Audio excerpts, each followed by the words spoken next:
Good morning, dear students. Welcome back to the topographical class. Today I will discuss few important terms which are very much needed to understand. You need to know the concepts regarding this term. Okay, so I will start today's discussion with the term that is called the surveyed tree. Now in the map in many areas you can observe this type of feature where one black color tree is drawn and it is followed by a number. Here the number is 156. So the meaning of this symbol is the surveyed tree. Now what does it mean? Surveyed tree, that means this tree is surveyed at an altitude of 156 meter. The tree is surveyed at an altitude of 156 meter from the mean sea level. Okay, that means that area is about 156 meter elevation from the mean sea level where the tree is. Okay, so this is called the surveyed tree. Now the next thing, so this feature is called the surveyed tree. This is also the surveyed tree at an altitude of 321 meter, means this tree is surveyed over here and the altitude of this tree means that area is about 321 meter from the mean sea level. So this is all about prominent surveyed tree. Now the next concept that is very important, that is called the fire line. Now you can see over here in this image there is the forest region and few people are clearing this patch of forest land.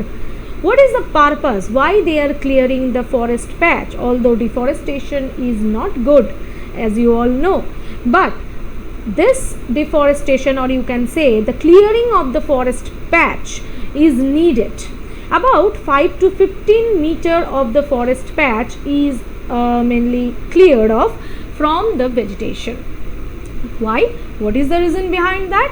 When the forest fire takes place, to prevent the forest fire to spread across the forest land or to spread throughout the forest land, this type of clear patches are being formed by the human being. So forest line is so fire line is one man-made feature, you can say. And what is the importance of fire line? It prevents the forest fire to spread across the forest area. So this is the fire line. In map you will get this feature in this way, like just I am showing you black color dashes lines. In the forest area this type of feature will be drawn black colored, see, in this way, and beside this it is written fire line. So this you will get in the forest region only. If you will see your map, definitely you will get. Next, so this is fire line. See, here it is mentioned. This is the green color area, that means this is the forest patch, and here the fire line is being constructed, a cleared patch of forest to avoid the spread of fire in the forest area. See, this side the fire cannot spread through this way. Why? Because of this cleared patch, because of this fire line area. Clear? Now the next thing, see, here you have to know what is the relative height. What is R? What does R mean? Relative height and relative depth. Now in my previous class video also I have discussed where you have to depict relative height and for which feature you have to say relative depth. So if the R is written in black color, then you have to say relative height. If it is written in black color, then relative height. If it is written in blue color, then it will be relative depth. Now see, if 7R is written beside the river, so it means the relative height of the river bank or the stream bank is about 7 meters. If it is written over the brown patches, that means sand dunes, then it shows the relative height of the sand dune is 11 meter at that point of that sand dune. Okay, Now suppose beside this embankment it is written 14 R, so it means the relative height of the embankment of the dry tank is 14 meters, and if it is written beside the perennial lined well in blue color, that means it shows the relative depth of the perennial lined well is 22 meters. Now what is this relative height or relative depth? It shows the height or the depth of any point related to the surrounding area. Relative height or relative depth, it shows the height or the depth which is related to the surrounding area of any point or any place. So this is called relative height. It doesn't show the actual height, it shows the relative height. Now falls. In many areas on the map, especially the map which is having Abu settlement, that's Rajasthan Mount Abu area, there you will find this in many areas it's written falls 7 meter. See here it is given falls 7 meter. Okay, you can see. Let me change the color. Falls 7 meter. So what does it mean? It means the height of the waterfall from top to bottom, you can say from top of the waterfall to the bottom of the waterfall is 7 meter. If this is the top of the waterfall, so from here up to this bottom, the height of the waterfall is 7 meter. Okay, now going to the next slide. Stony West. See, these are the stony west. How these are formed? If you will say which are the different agents of gradation, the different agents of gradations are river, winds, glaciers, etc. Now rivers are also doing erosion, winds are also doing erosion and transportation, etc. But the big boulders or the coarse textured eroded tools are not easy for the river or for the wind to transport for a long distance. They can transport the finer sediments for a long distance. So as a result, the boulders or the pebbles, these are deposited along the bank of the river or in the desert regions. Okay, so this is called the stony west. That means the bigger size or coarser size particles can't be transported by the river or by the wind to a long distance. As a result, they will be remaining in the place, and in this way the stony west is formed. The stony west will be written on your map, and this is stony west. In most cases you will get the stony west beside the river basin area. Okay, now the next thing, in the map in some areas you will get this type of feature, double circle, and beside that it's written brick. It means the brick kneel. It is a place of baking the bricks which makes them hard and ready to use. See, this is brick kneel. Okay, brick kneel, these are mainly used to bake the bricks and makes them hard and ready to use. So if you will get this feature anywhere, then there the occupation, one of the occupation will be brick kneeling. Okay, limestone quarry. Sometimes you will get this feature also, limestone quarry. See here it is written limestone quarry and the feature symbol is like this. So this limestone quarries, what is the purpose of this limestone quarry? This is a place where limestones are extracted, and in this area specifically the quicklimes are being formed. Quicklimes are used for making plasters, etc. So this quicklime is being formed in the limestone, limestone quarry is the place where limestones are extracted. Limestones quarries are the place where the limestones are extracted, but lime neels are the place where the quicklime is being made. Okay, these are the quicklime is baked from the lime neel. From brick neel the bricks are being baked, but in lime kneeling quicklime is formed. Okay, and limestone quarry, there the limestones are being extracted, because limestone is used for building construction purposes, especially the yellow color stones They are used for the building purposes, even for the construction of many you can say many buildings, museums, etc. Our Taj Mahal is made up of limestone only. So this is limestone quarry. Now the open scrub. In many areas in your map you can find the white patch is given. See, the white patch is given and there it's written open scrub. In all the white patches open scrub may not be written, but when there is open scrub written, that means there the occupation is animal rearing, that I have told you.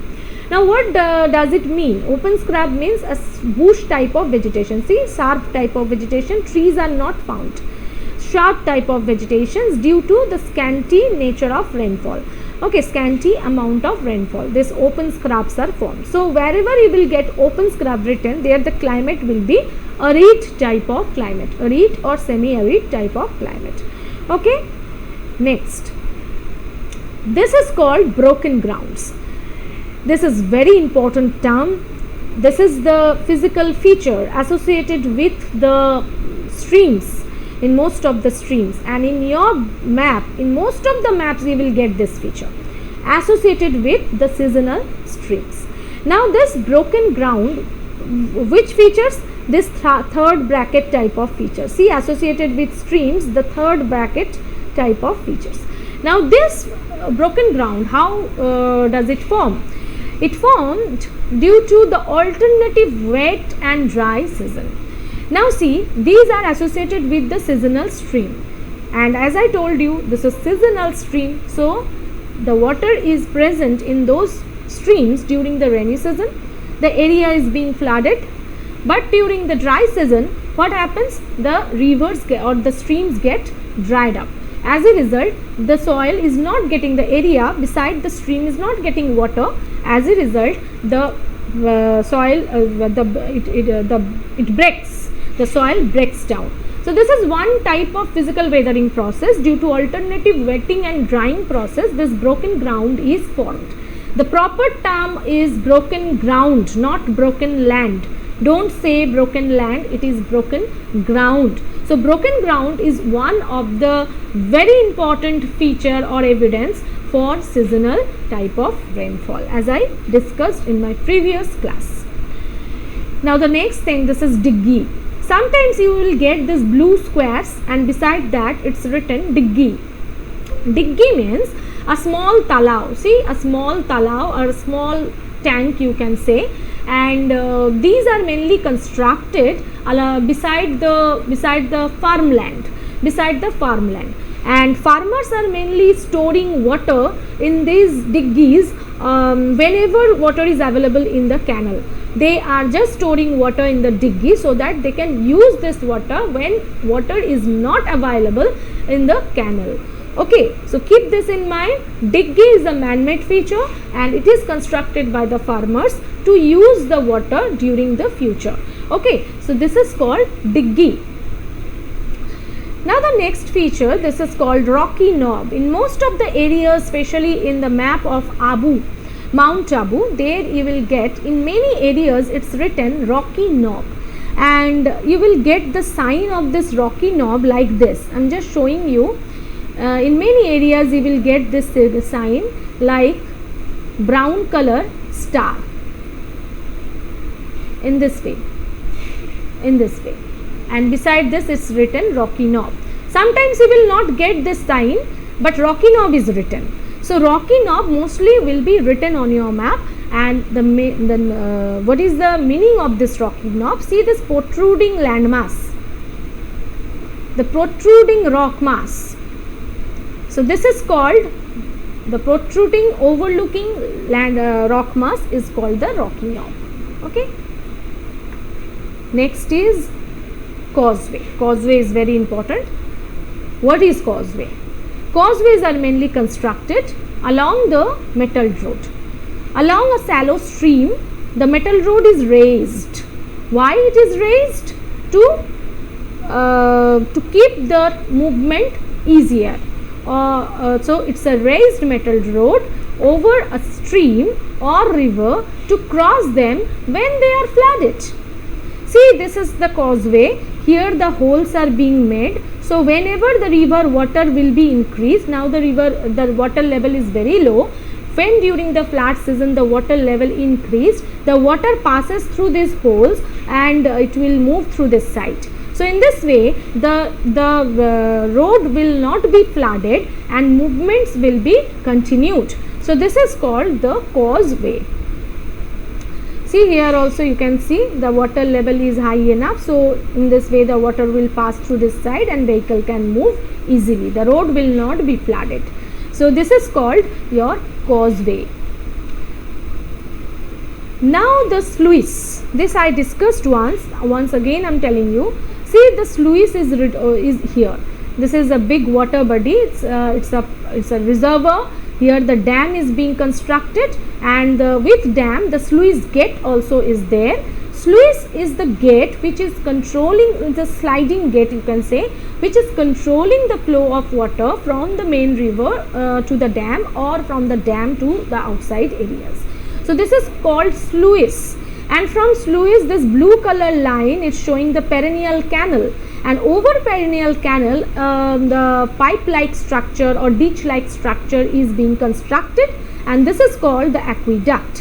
What is the use of this aqueduct? Aqueduct is the structure which is used for carrying water to a distant area. This is called aqueduct. It can be associated with a perennial canal, although it also can be used as a canal only. Okay, so this is called aqueduct. Now you can see here the sluice. Sluice is the sliding gate. See, in this way when water is not needed this side in the agricultural land, this gate will be closed, and if it is needed then it will be opened. So this is called the sliding gate. The human being are controlling the operation. Okay, now aqueduct, see this aqueduct, it is associated with a canal. So from the river the water is being passed through this aqueduct, okay, through this aqueduct to the agricultural ground or to the distant areas. So this is called aqueduct.